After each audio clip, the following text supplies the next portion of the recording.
안녕하세요. 저는 최근에 이혼하고 혼자 아들을 키우고 있는 30대 여자입니다. 처음 결혼할 때만 해도 결혼 3년 만에 이혼을 하게 될지는 꿈에도 몰랐지만 제 결혼 생활이 지옥이 될지도 몰랐습니다. 제 결혼 생활을 지옥으로 만든 것은 시댁이었어요. 얼마 전까지 그 시댁에 시달리다가 쌍둥이 언니 덕에 통쾌한 복수를 하게 되었습니다. 오늘은 그 이야기를 하려고 컴퓨터 앞에 앉았네요. 그 모든 일은 손바닥만한 작은 종이 쪽지 때문에 일어난 일이었죠. 제가 로또 1등에 당첨되었거든요.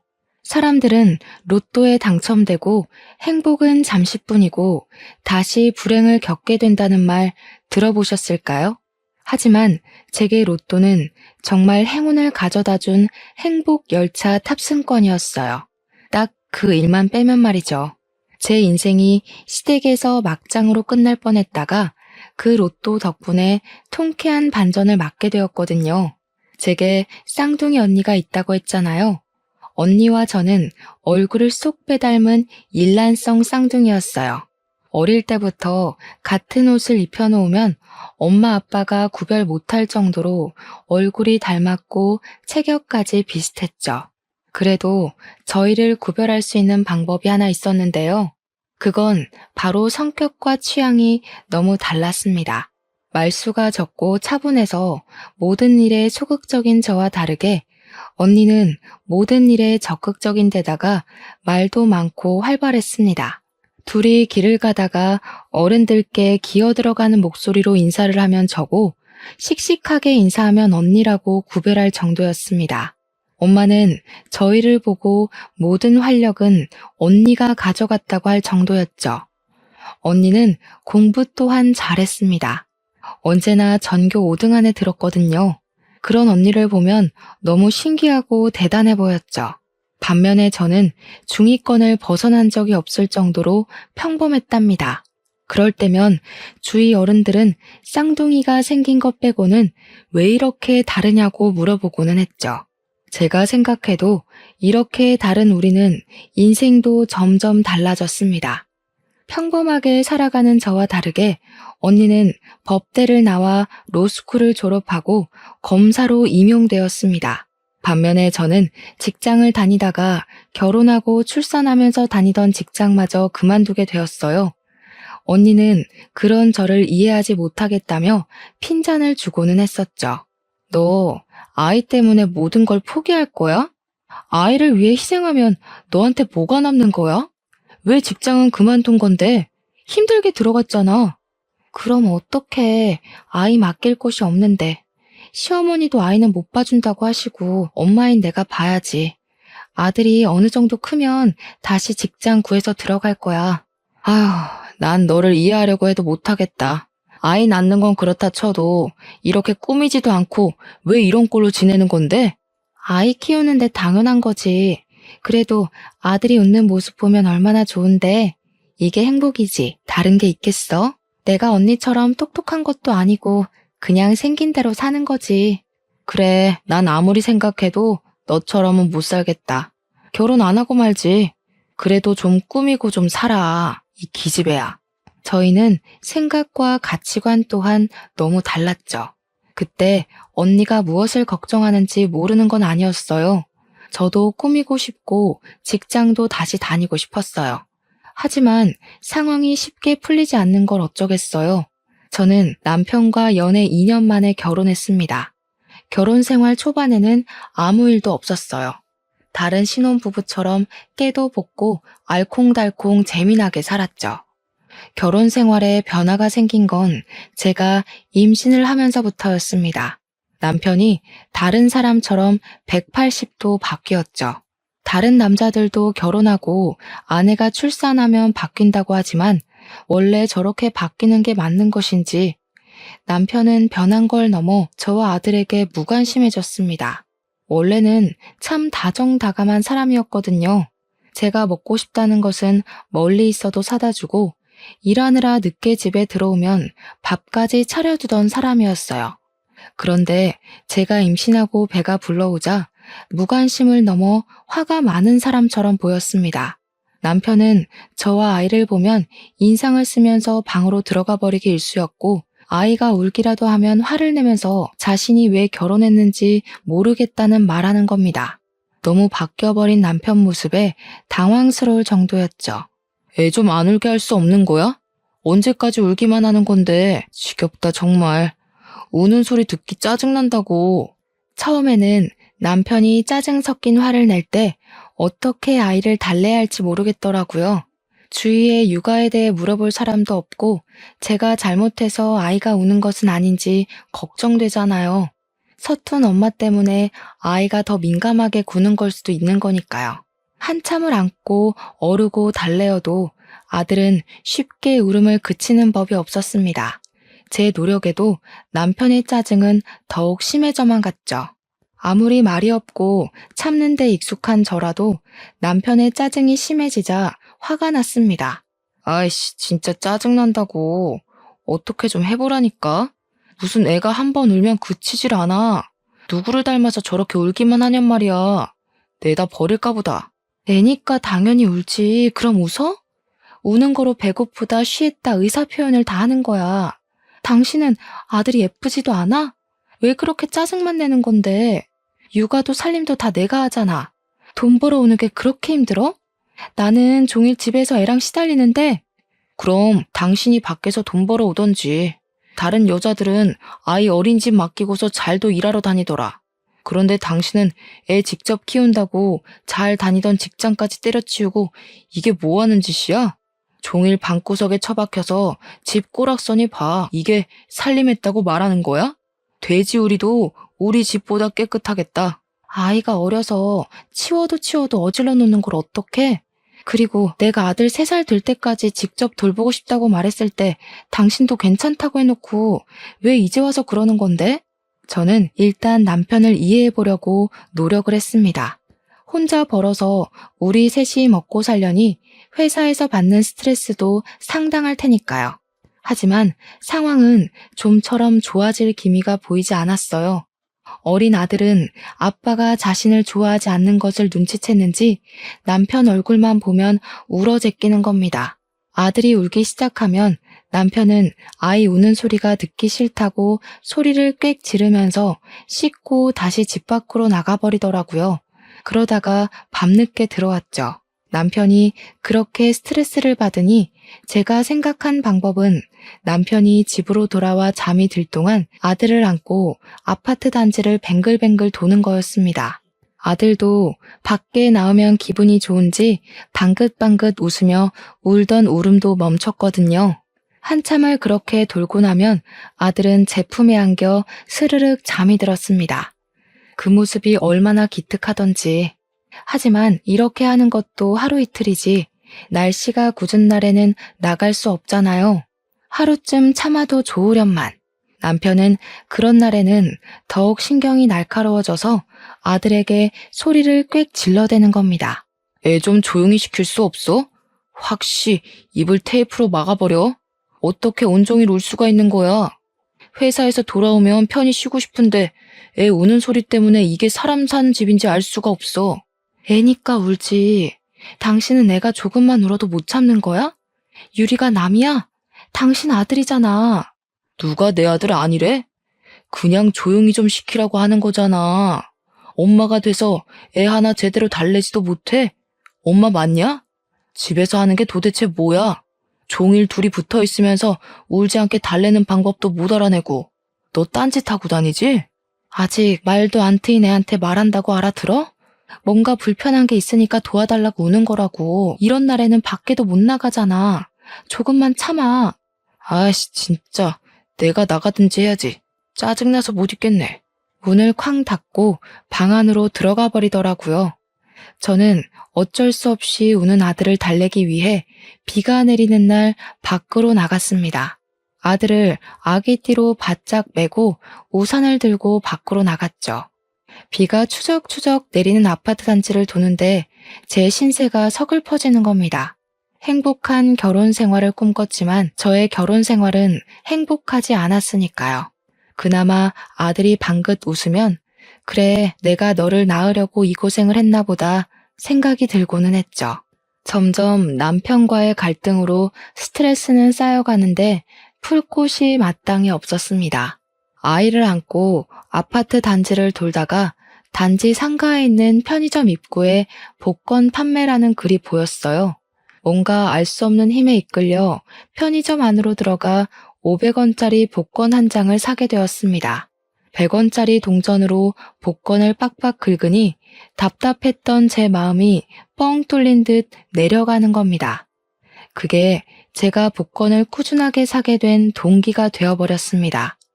남편을 피해 밖으로 나올 때마다 500원짜리 복권 한 장, 그리고 매주 로또 한 장씩을 사서 모았습니다.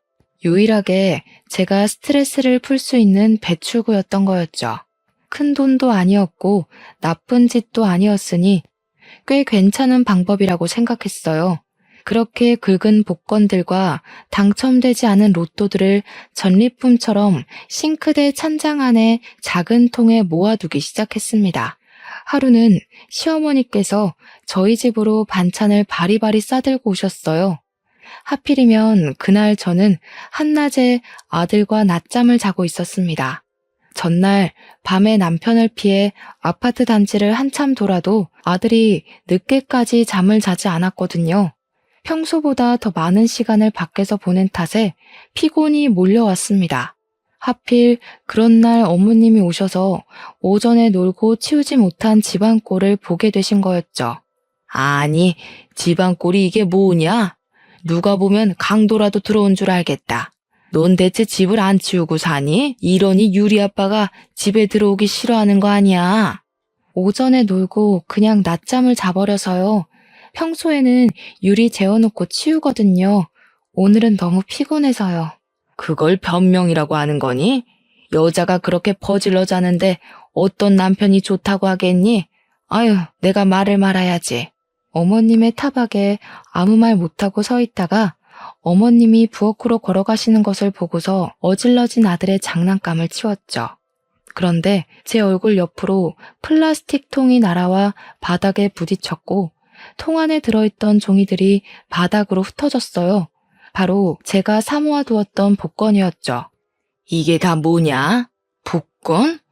돈 한 푼 안 벌어오는 게 내 아들이 피땀 흘려서 벌어온 돈으로 너는 그 짓거리 하고 있었던 거니? 저는 자리에서 벌떡 일어나 어머님을 쳐다보았습니다. 500원짜리 복권 산 게 이렇게까지 비난받을 일이라고 생각하지 못했어요. 일주일에 5,000원 정도밖에 하지 않아서 부담 안 가요. 그리고 남편 돈으로 산 게 아니고 제가 회사 다닐 때 벌어놓은 돈으로 샀어요. 걱정하지 마세요. 뭐? 네가 벌어놓은 돈?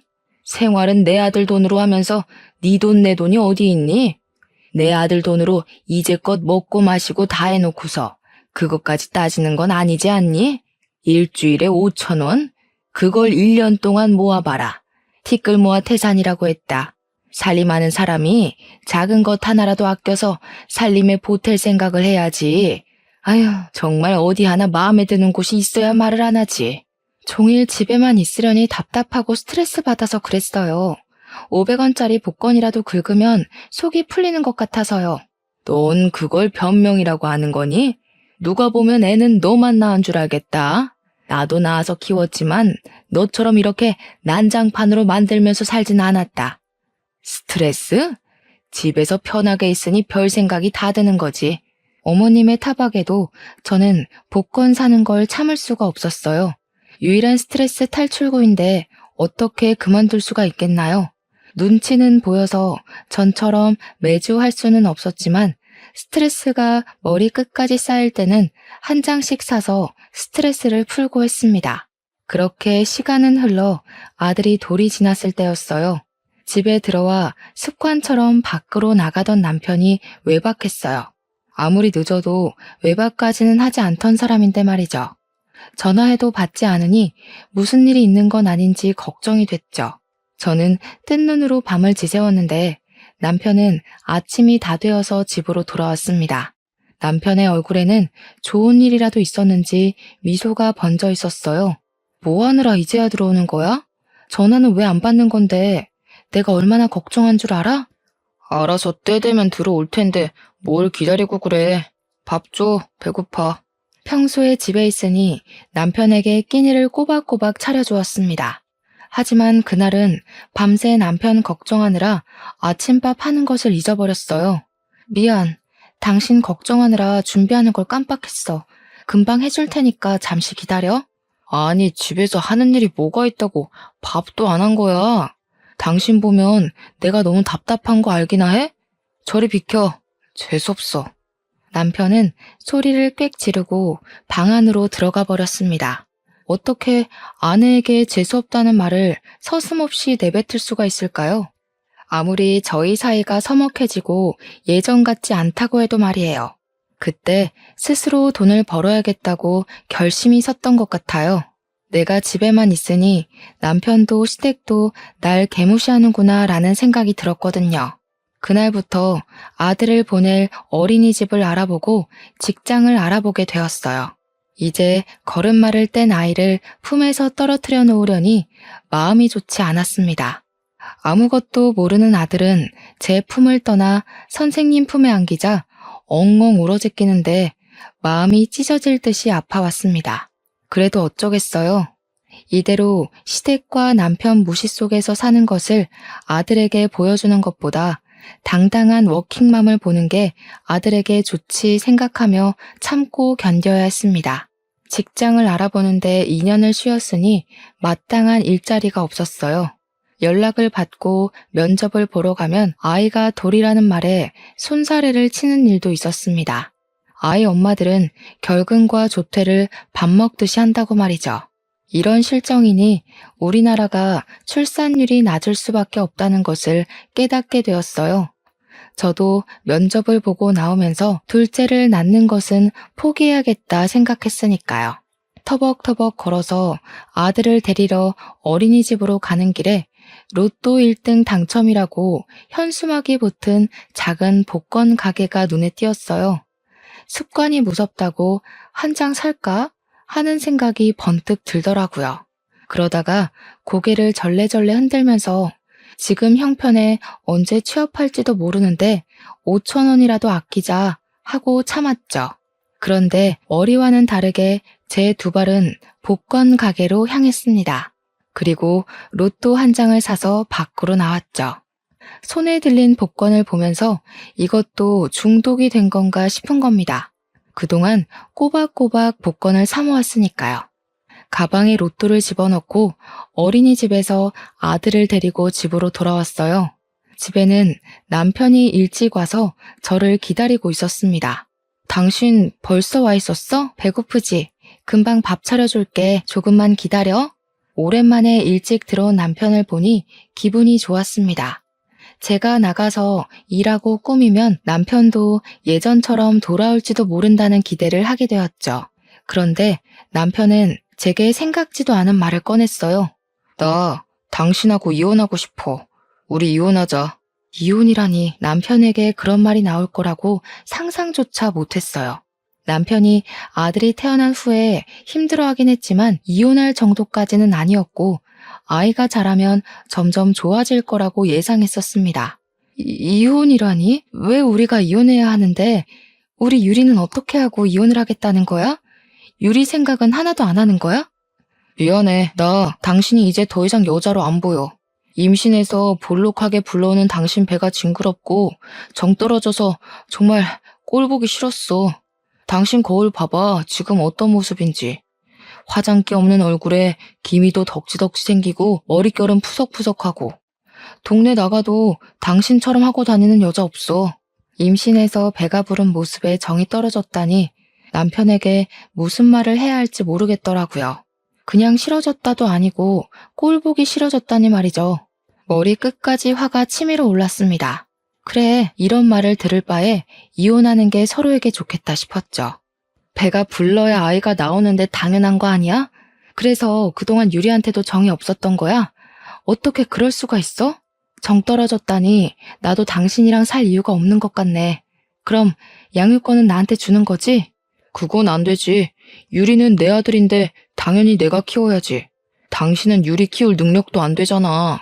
그리고 미안해. 나 당신 말고 다른 여자가 있어. 이혼하고 그 사람이랑 결혼할 거야. 난 다시 애 낳을 생각 없으니까 유리는 내가 데려가 키울게. 여자가 있다는 말에 어이가 없더라고요. 그래서 남편이 외박까지 했구나 싶었어요. 그 여자와 매일 밤을 함께 보낸 거겠죠. 남편에게 남아있던 정까지 탈탈 털어냈습니다.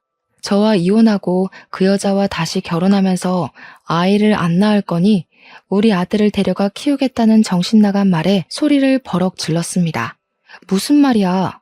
유리한테 부모로서 정도 없었으면서 그 여자를 위해 데려가서 키우겠다는 거야? 유리를 한 번이라도 따뜻하게 안아준 적이나 있어? 무슨 권리로 키우겠다고 하는 거야? 양육권 안 준다면 나도 이혼 절대 못 해줘. 유리는 걱정하지 마. 어머니가 키워주기로 했어. 당신은 이혼 서류에 도장만 찍어주기만 하면 돼. 무슨 말이야? 우리 이혼을 어머님이 허락이라도 했다는 거야? 그래, 어머니가 우리 이혼 허락했어. 유리도 키워주신다고 했으니까 아이 걱정은 하지 않아도 된다니까. 어머님과 이야기가 끝났다는 말에 당황스러웠습니다. 아무리 제가 미워도 미리 상의 한마디 없이 이혼을 허락할 수가 있을까요? 그것도 남편이 다른 여자가 있어도 말릴 생각도 없이 말이죠. 어머님과 남편이 제 뒤에서 이혼 계획까지 꾸미면서 아이까지 빼앗으려 한다는 생각이 들자 머리가 쭈뼛 섰습니다. 어머님께 바로 전화를 걸었죠. 어머님, 저희 이혼을 허락하셨다는 말 정말이세요? 저한테 한마디도 없이 이혼을 허락하실 수가 있으신 거예요? 그리고 유리를 키워주신다뇨. 언제 한번 살갑게 안아주시지도 않으셨으면서 이러시는 건 아니잖아요. 예, 네가 한번 생각해봐라. 누가 잔뜩 어질러져서 귀신 나올 것 같은 집구석에 들어가고 싶겠니? 그런 너한테 애를 맡기겠어? 키울 능력이 있는 것도 아니고 살림을 잘하는 것도 아니고 애를 잘 보겠느냐고. 얼마나 남편한테 못했으면 밖으로 놔돌게 하니? 유리를 내가 키워주면 너도 새로운 시작하기도 편하고 얼마나 좋니? 무슨 새로운 시작을 하라는 거예요? 저는 유리만 보고 살 거예요. 양육권 절대 양보 못해요. 저는 전화를 끊어버렸습니다. 옆에서 가만히 지켜보던 남편이 자리에서 벌떡 일어났어요. 내가 이미 알아봤는데 당신 수입이 없어서 소송으로 넘어가면 결국 양육권은 나한테 넘어오게 되어 있다고 했어. 그러니까 조용히 이혼 서류에 도장 찍고 나가. 당신만 빠지면 다 순조롭게 끝날 일이야. 뭐? 나만 빠지면 순조로워? 직장 구하고 있으니까 수입이 생길 거야.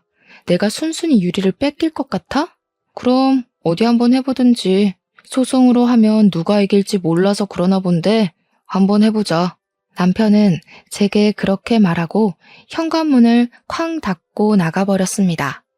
남편이 이기적인 사람이라는 것은 전부터 알고 있었지만 이 정도일 줄 몰랐습니다.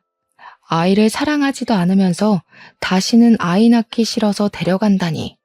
남편에게는 저희 아들은 그냥 도구일 뿐이었어요. 필요할 때는 쓰고 필요 없어지면 버리는 도구 말이죠. 아들을 빼앗기지 않으려면 더 열심히 직장을 구하지 않으면 안 됐죠.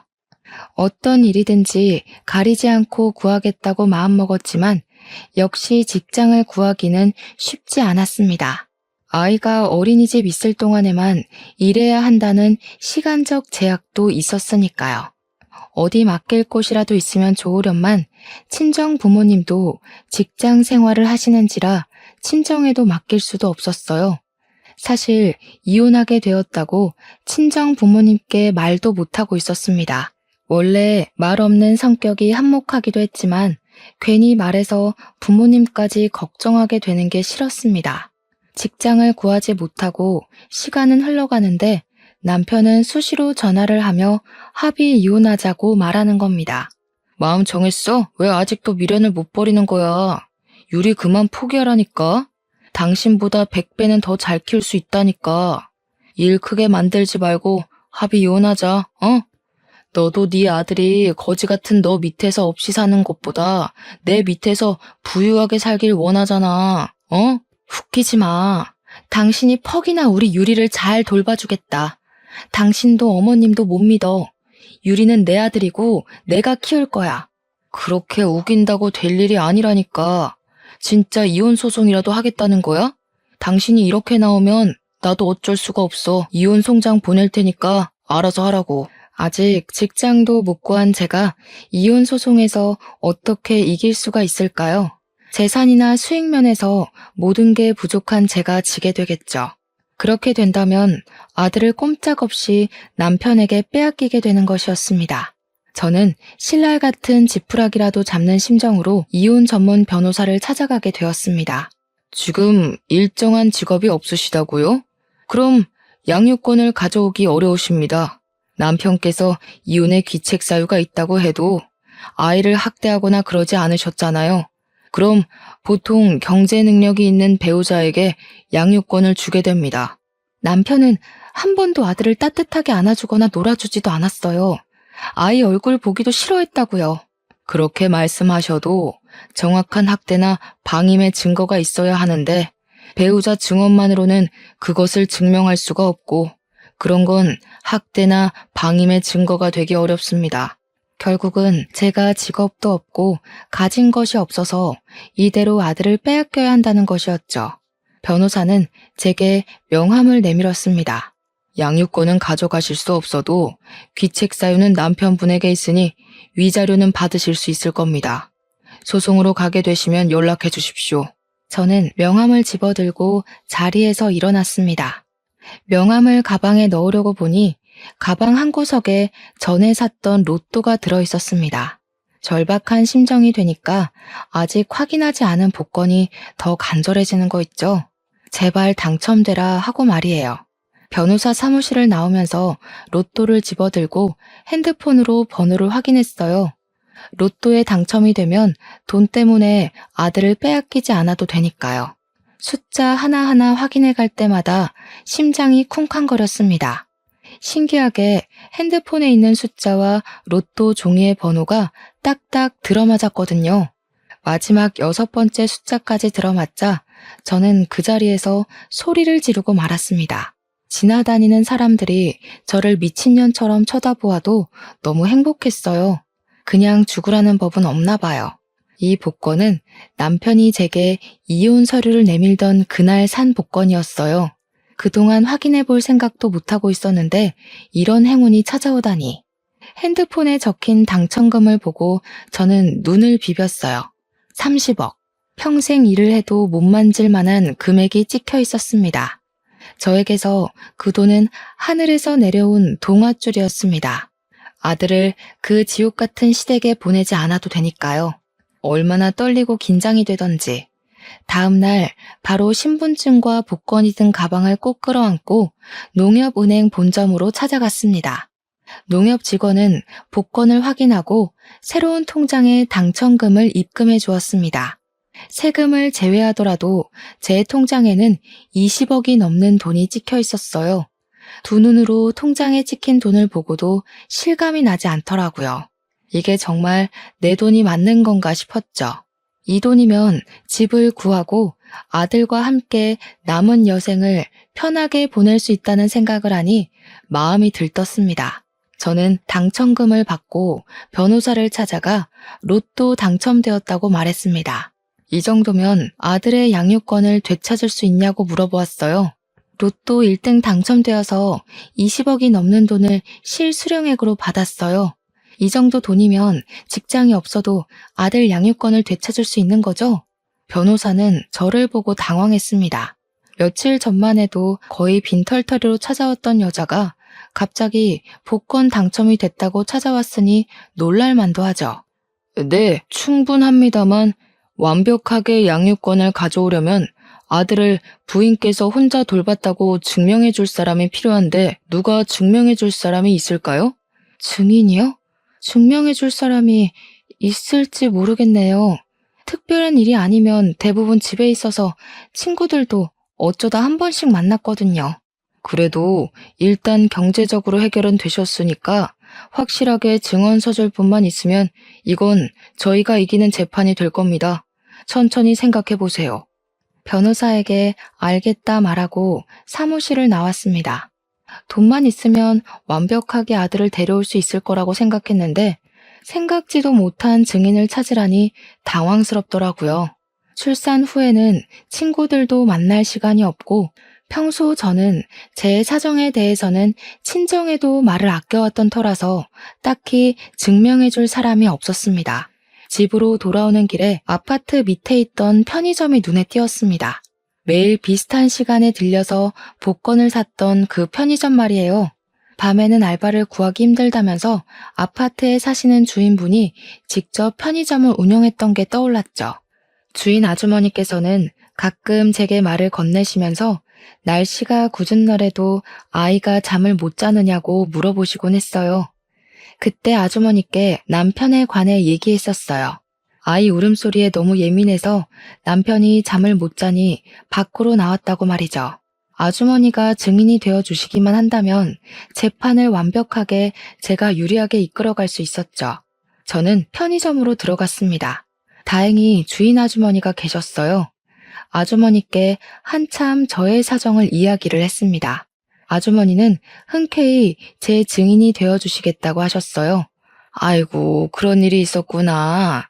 그래서 매번 그 늦은 시간까지 아들하고 돌아다녔어?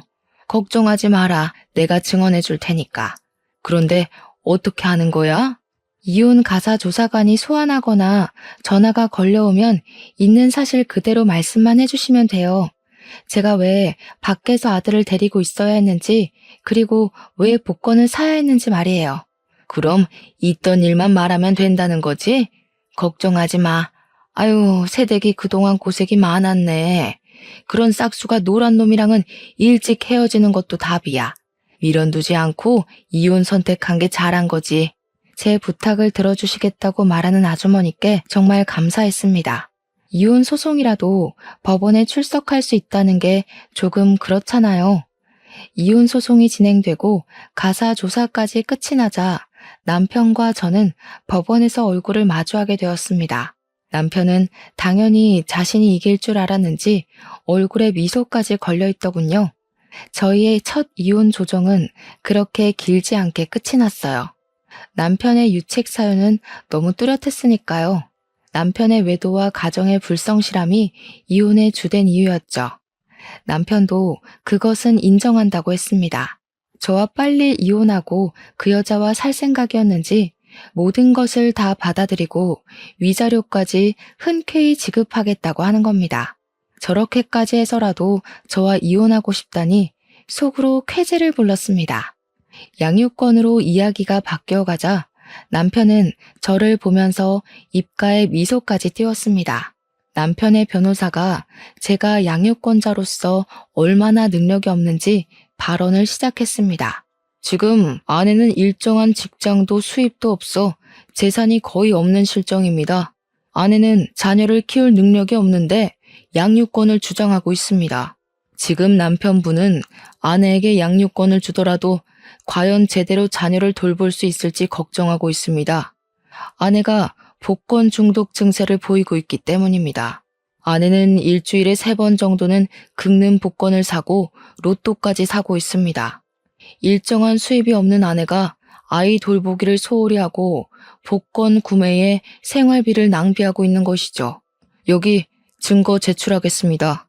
남편의 변호사는 제가 모아놓은 복권을 판사에게 제출하더군요. 그때 제 변호사가 반론을 시작했습니다. 아내에게는 그럴 만한 합당한 이유가 있었습니다. 가사조사에서도 증인께서 증언했지만 남편은 아이의 울음소리를 끔찍이도 싫어했습니다. 아이가 울 때마다 소리를 지르거나 짜증을 냈죠. 그럴 때마다 아이가 할 수 있는 일은 아이를 데리고 밖으로 나가 아파트 단지를 돌며 아들을 재우는 거였습니다. 답답한 마음에 복권 한 장씩을 사서 모아온 것입니다.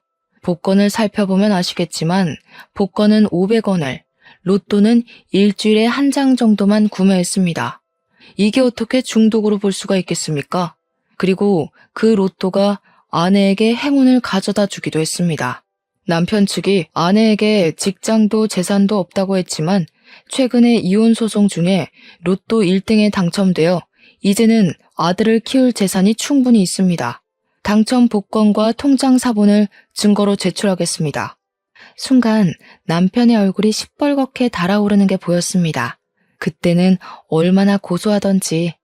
저희는 앞으로 최종 판결만 남겨놓은 상태에서 법원을 나오게 되었죠. 남편은 법원을 나오면서 이 이혼 소송은 무효라고 소리를 쳤습니다. 왜 로또에 당첨된 걸 나한테 말 안 한 거야? 이 이혼 무효야. 그동안 내 돈으로 먹고 살고 했으면 나한테 반이라도 줘야 하는 거 아니야? 뭐? 반? 어디서 그런 말이 나오는 거야? 바람 피운 주제에 말은 잘한다. 왜? 내가 로또에 당첨되니까 이혼을 하기 싫어졌나 본데 우리는 이제 남남이야.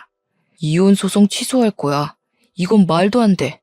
나한테 당첨된 거 속이고 이혼 소송한 거잖아. 복권 당첨된 것도 재산 분할해야지. 내가 위자료 주고 재산 분할까지 다 해줬는데 이러는 게 어디 있냐고.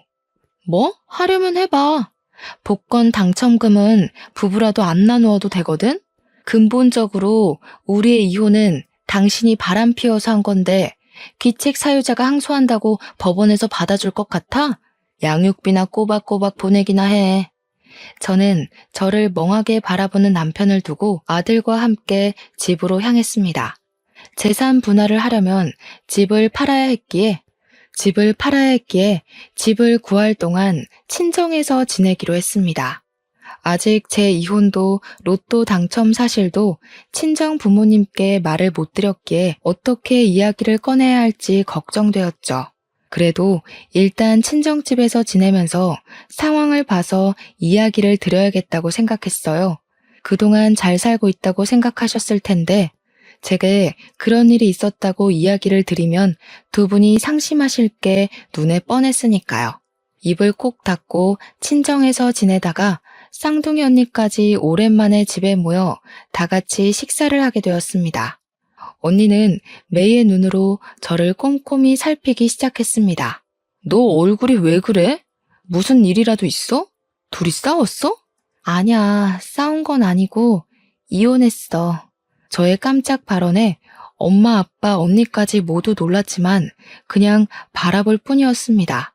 왜 이혼을 했는지 질문을 하지 않더라고요. 밥 더 줄까? 조금 더 먹어라. 2년이 아니면 헤어지기도 하는 거지. 너무 상심하지 마라. 순간 눈물이 왈칵 흘렀어요. 이미 눈치를 채시고도 아무 말 안 하고 계셨던 거였죠. 너 최근에 머리는 언제 했어? 옷은 언제 사 입었어? 너 너무 촌스러워. 좀 꾸미고 좀 살자. 나랑 똑같은 얼굴인 사람이 그렇게 돌아다니는 거 싫어. 알겠어. 이제 나도 꾸미고 할 거야. 걱정하지 마. 안 되겠다. 밥 먹고 나가자. 내일 안 받은 지 오래됐지? 오늘 다 하자. 속에 쌓아두었던 말을 꺼내놓으니 목구멍에 걸린 듯 꽉 막힌 체증이 내려간 것처럼 시원해졌어요. 저는 언니와 아들을 데리고 오랜만에 외출했습니다. 전에는 항상 질끈 묶었던 머리도 자르고 파마를 했습니다. 언니는 제가 머리를 하는 동안 아들하고 놀아주었습니다. 원체 아이를 싫어하고 귀찮다고 하던 언니는 본인의 조카는 예뻐 보이는지 열심히 놀아주었습니다. 낯을 심하게 가리던 아들도 언니가 제 얼굴과 똑 닮아서였는지 잘 안겨서 놀더라고요. 오랜만에 머리도 하고 네일도 하고 나니 제 표정도 한결 밝아져 있었습니다. 앞으로는 이런 일상만 가득하기를 빌었죠. 머리를 하고 헤어샵에서 나오는데 언니가 예쁜 옷이 많은 가게를 안다며 저를 데리고 갔어요. 기왕 오랜만에 나온 김에 옷도 사고 싶었는데 잘 됐다며 언니를 따라 나섰죠. 아이를 낳고 언제나 늘어진 티셔츠만 입다가 예쁜 옷들을 보니 마음이 들떴습니다. 아들을 언니에게 맡기고 옷 몇 벌을 골라 피팅룸에서 갈아입어 보기로 했어요. 옷을 갈아입고 안에 걸린 거울에 비친 모습을 보며 내게도 이런 예뻤던 모습이 있었는데 하는 생각이 들었습니다. 아들을 얻었으니 결혼했던 걸 후회하는 건 아니었지만 가슴 속에 무언가 찝찝한 건 어쩔 수 없었죠. 행복했던 결혼 생활도 아니었고 우리가 좋게 헤어진 사이도 아니었으니까요. 옷을 갈아입고 밖으로 나왔습니다. 그런데 아들을 안고 있던 언니가 보이지 않았죠. 제가 두리번거리며 언니를 찾고 있을 때 매장 직원이 다가왔어요. 손님, 같이 오셨던 분이 방금 어떤 남자 두 분과 함께 밖으로 나가셨어요. 그런데 분위기가 좋아 보이지 않아서 지금 손님께 물어보려고 했는데 나오셨네요. 어떤 남자들과 나갔다니 깜짝 놀랐습니다. 어떤 남자들이요? 어떻게 생긴 사람들이었는데요? 서로 친해 보이시진 않으셨는데. 저도 잠시 재고를 확인하러 간 사이에 나가는 뒷모습만 본 거라서 자세히는. 갑자기 언니가 사라져서 당황스러웠습니다. 언니가 아는 사람들을 우연히 만난 건지 아니면 무슨 일이 생긴 것인지 알 수가 없잖아요. 언니에게 아무리 전화를 걸어 보았지만 받지 않았습니다. 무슨 일인지 알 수도 없고 정확한 상황을 모르니까 신고도 못하겠고 옷가게에서 1시간 정도 이러지도 저러지도 못하고 시간을 보내게 되었습니다. 다시 핸드폰을 들었을 때 언니에게 전화가 왔습니다. 너 어디야? 지금 바로 경찰서로 와. 경찰서? 경찰서는 왜 간 거야? 유리한테 무슨 일이라도 생긴 거야? 언니는 제게 잔말 말고 경찰서로 오라고 말하고 전화를 끊어버렸어요. 저는 바로 경찰서로 달려갔습니다. 그곳에는 남편과 시어머니가 나란히 어떤 남자들과 잡혀와 있었습니다. 언니는 경찰서로 들어오는 저를 보고 눈을 찌푸리더군요. 너 왜 말 안 했어? 그런 일이 있었으면 진작 말을 했어야지. 검사 언니 뒀다 언제 쓸래? 제부가 바람 피워서 이혼한 거라며. 양육권 때문에 소송하고. 너는 정말 그 꽉 다물고 있는 입 좀 고쳐라. 로또 당첨되어서 양육권 가져간 건 다행인데 제부랑 너희 시어머니가 짜고 너를 납치해서 돈을 갈취하려고 했어. 납치한 놈들이 너로 착각하고 나를 데려갔기에 망정이지. 진작 말했으면 내가 다 알아서 했지. 남편과 시어머니는 제 로또 당첨금을 노리고 사람을 시켜 저와 아들의 납치를 지시한 거였습니다. 제 스타일이 하루아침에 바뀌어버려서 남자들은 아이를 안고 있던 언니를 저로 착각해서 납치를 하게 된 것이었죠. 언니는 처음에 순순히 그들에게 따라가는 척하다가 그 사람들의 대화로 모든 정황을 알아내고 자신이 제가 아닌 쌍둥이 언니라는 것을 밝혔다네요. 남자들은 언니가 현직 검사라는 사실에 당황해서 남편에게 전화를 걸게 되었고 언니는 자수하지 않으면 가만 안 둔다고 했답니다. 남편과 시어머니는 바로 경찰에 자수를 했다네요. 미안해. 좋은 일 아니니까 말하면 언니도 속상하고 엄마 아빠도 속상해 하실까봐 나중에 다 해결하고 말하려고 했어. 이제 내가 알았으니까 걱정하지 마. 이런 짐승만도 못한 것들은 언니가 책임지고 콩밥을 먹여줄 테니까. 알겠지? 언니의 말에 남편과 시어머니가 두 손을 비비면서 빌기 시작했어요. 여보, 내가 잘못했어. 한 번만 봐주면 안 될까? 내가 유리 아빠잖아. 유리를 봐서라도 한 번만 봐주면 안 돼? 그래, 유리 엄마야. 유리 얼굴 한 번만 봐서라도 용서해줘라. 오죽했으면 우리가 이랬겠니? 저는 남편과 어머님의 말에 어이가 없었습니다. 아들 핑계를 대면서 용서를 해달라니. 사람을 납치하고 돈을 뜯어내려 했던 사람들이 말이죠. 죄송하네요.